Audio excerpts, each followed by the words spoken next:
Alicia, thanks. For more on the impact of the latest Israeli operations, joining us now, former CIA chief of station and Fox News contributor Dan Hoffman.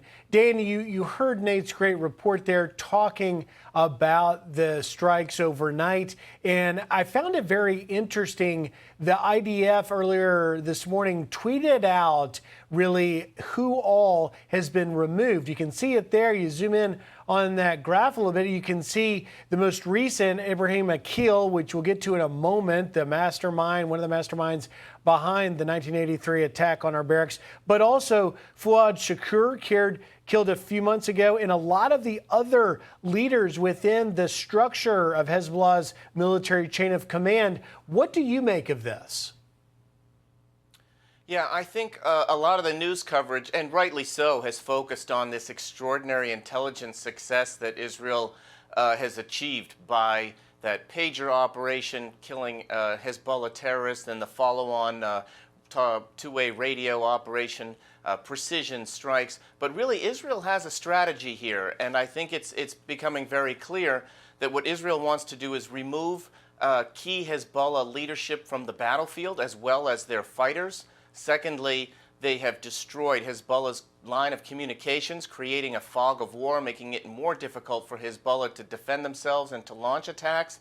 And then I think the third thing that Israel has done very effectively is to target kinetically Hezbollah's rocket launch sites. What they're doing is trying to gain escalation dominance and deter a wider war. However, if they're not successful in doing that, they're ready to fight that war against a Hezbollah that is going to be less effective because of all these attacks, successful attacks that Israel has mounted.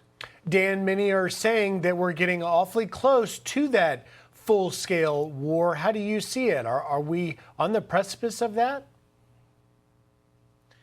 I don't think that Hezbollah wants that war. They'd lose it. And Iran certainly doesn't want a conventional war that would risk their regime's security as well.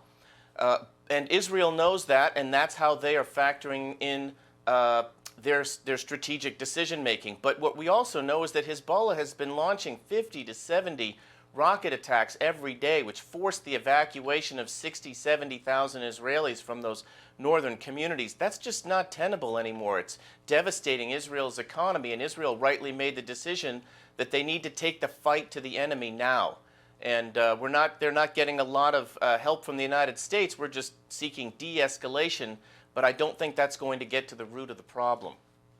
And you mentioned de-escalation.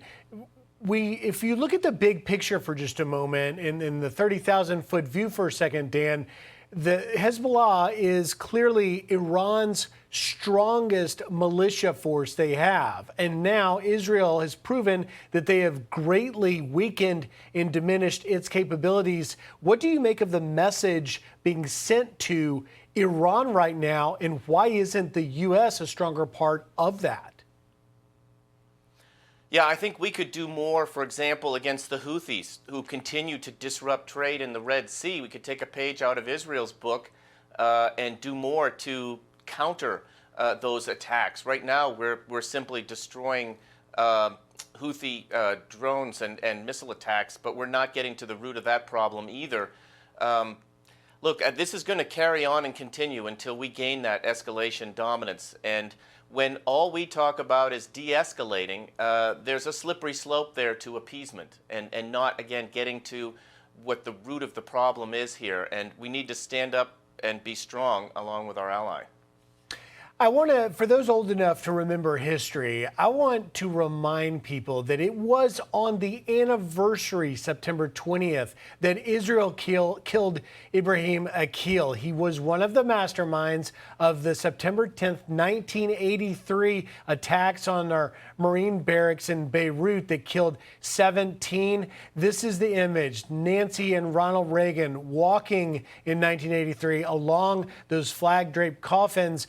And it strikes me, Dan, there's a reflection here that Israel settled this score. It wasn't the Biden administration. It wasn't the U.S. Yeah, they kind of settled that score on our behalf. I don't know how many times, if at all, we had opportunities to find and fix and finish Akil, as we did with other terrorists with American blood on their hands, like Osama bin Laden or Zawahiri in Afghanistan. But I think nothing really reflects the fact that we've outsourced our counterterrorism operations in that region to Israel more than this recent very successful kinetic strike. And again, Akil was on the U.S. government most wanted list, and it was Israel who took that shot. That indeed, in the last 20 seconds I've got left, where do you see this situation a week from today, a month from today? It's awfully hard to speculate. I can tell you I spent a lot of time in the Middle East, and one of the things that some Iraqi partners used to tell me is that, today was a pretty rough day, but at least tomorrow will be a lot worse. And I fear that's where we're headed. All right. Dan Hoffman, always great insight. Have a great weekend.